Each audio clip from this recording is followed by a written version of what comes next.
Magandang tanghali, bagong Pilipinas. Una sa ating mga balita.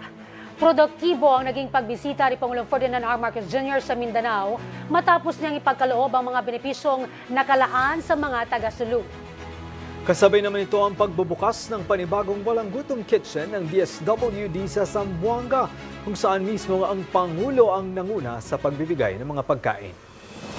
Laking pasasalamat naman ng mga taga-Sulu at Zamboanga sa naging pagbisita ng Pangulo sa kanilang lugar na anilay katunay ng pagpapahalaga nito sa mga Pilipino saan mang sulok ng bansa.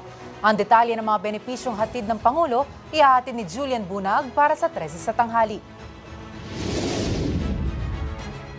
Ininspeksyon ni Pangulong Ferdinand R. Marcos Jr. ang halos 200 armas na voluntaryong isinuko ng mga residente sa Sulu. Ito ay bahagi pa rin ng hakbang sa pagpapanatili ng kapayapaan, seguridad at kaayusan sa Sulu. Ayon kay Governor Abdussakur Toto Tan II, ang mga naturang armas ay kusang loob na isinuko ng mga residente na ayaw na ng gulo. Binigyang diin din ito na ito ay sumasalamin sa paninindigan ng Sulu na mapaigting ang kapayapaan at seguridad sa probinsya. Kasabay nito, inilunsad din ng Pangulo ang Bawat Bayan Makikinabang program sa lalawigan, kung saan ipinamahagi ang tig sa 10 kilo ng bigas sa mga pamilyang nakararanas ng gutom sa probinsya. Ang bigas po ay mahalaga sa amin, katulad namin mahihirap. Kasi ito ang important sa amin. Kaya sana po na tuloy-tuloy ang pagbibigay sa mga katulad namin mahihirap. Nagpasalamat po ako na pumunta ang Pangulo dito sa amin sa Mindanao.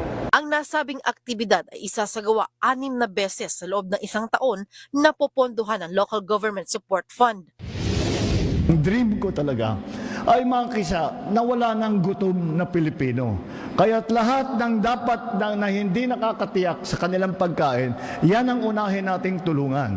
Itinurn over din ng Pangulo ang tig 200,000 pesos na financial assistance sa mahigit 400 barangay sa Sulu sa ilalim ng Social Civic Projects Fund. Tiwala ang Pangulo na magiging mapagmatyag ang mga LGU sa paggasta ng pondo. Ang local government hindi kayang gawin yung ginawa sa mga flood control na yan.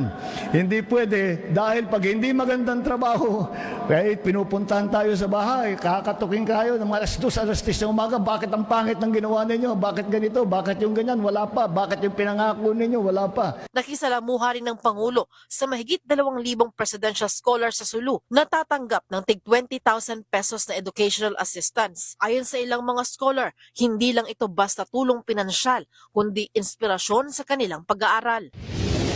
I'm really thankful that I am one of the scholar. This is more than just assistance, but rather a source of inspirations, a gift of hope. Makakatulong po ito sa aming mga estudyante, especially ngayon, 4th year na kami. So therefore, makakatulong po ito sa amin sa mga thesis, sa mga school expenses.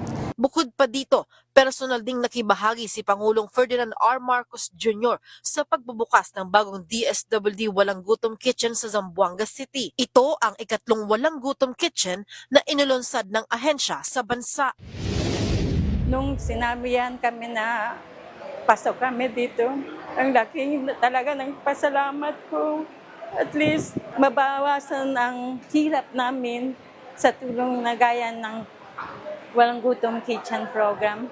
Sa ating presidente, nagpapasalamat po ako sa mga programang binibigay nyo sa amin. Salamat sa pag-extend ng mga tulong ninyo dito sa Zamboanga. Para sa totoong balita sa Bagong Pilipinas, Julian Bunag, 13 sa tanghali ng Congress TV.